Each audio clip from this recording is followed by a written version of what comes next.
dust off that bread machine because today we're making keto bread in a bread maker. Let's go.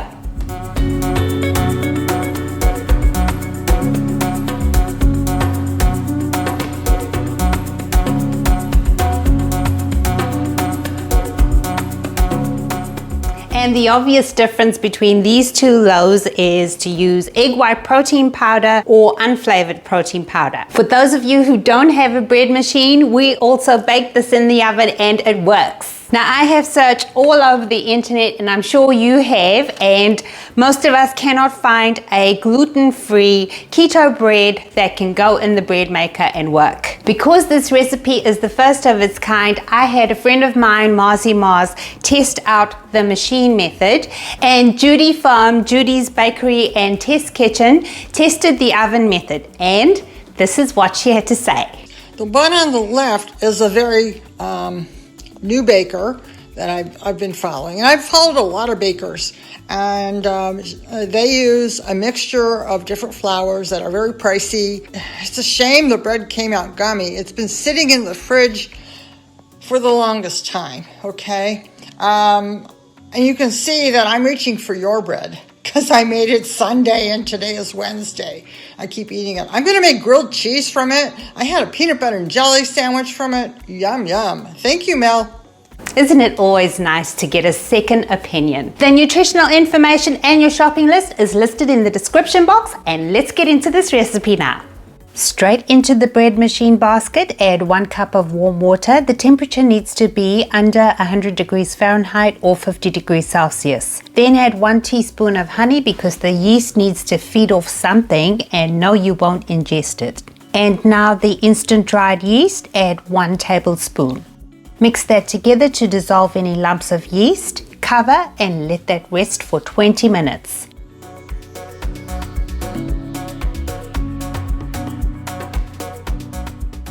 Let's make up the dry ingredients now. To a bowl, add 2 cups of almond flour, a half cup plus 2 tablespoons of coconut flour, a 1/4 cup of golden flaxseed meal, a 1/4 cup of either egg white protein powder or unflavored protein powder, 2 tablespoons of baking powder, 1 teaspoon of baking soda, 1 tablespoon of sweetener, and 1 teaspoon of salt.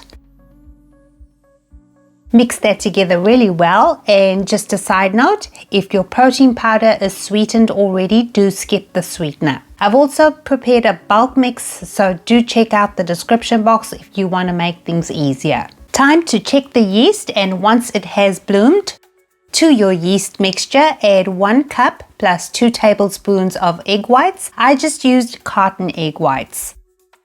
A 1/4 cup of oil and a 1/4 cup of vinegar. Mix that together and then add the dry ingredients right on top of the wheat.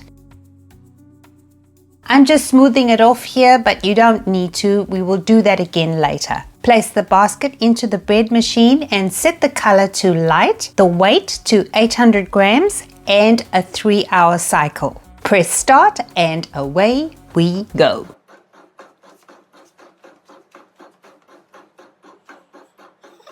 Ten minutes into the cycle, you want to check what's going on in there, so pause the machine and make sure all the dry ingredients are being incorporated into the dough. If it isn't, just scrape the flour into the dough using a spatula and then unpause the machine so it can continue. This cycle for me has a 2-hour mixing and resting time and a 1-hour bake time.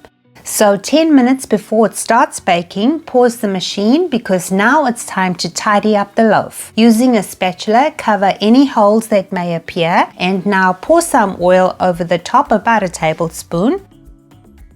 Using a spatula, smooth it off, and here I'm just making a sign to pray for the best. You can add some sesame seeds if you like. Sometimes I did and sometimes I didn't. When you're happy with your bread, unpause the machine again so it can continue.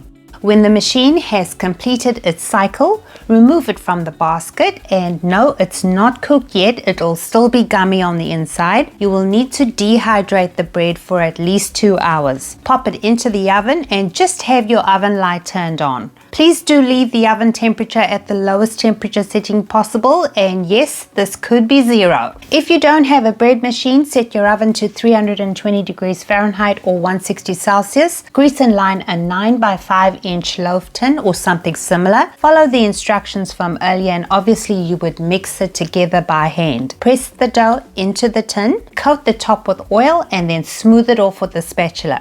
And cover with foil, creating a tenting effect, and bake for 1 hour. Reduce the temperature to as low as possible, or just have your oven light turned on and let the bread rest in the oven for 2 hours. And now let's check out the inside of all these loaves. This is the loaf made in the bread maker with unflavored protein powder. And look at the inside, it looks great. And now for the loaf made in the bread maker with the egg white protein powder. It's much lighter in color than the other one, but also still beautiful. And for those who don't have a bread maker and you want to use your oven, this is how your bread turns out. Guess what? A bread maker or machine is not made for keto bread or using almond flour. It calls for all-purpose flour or, a regular flour. Hence the reason for all the ingredients that we've used and the dehydration time. I hope this is a solution for you and you get to use your bread maker again. If you try it, please do let me know what you think. Thank you so much for watching. Stay safe and be well.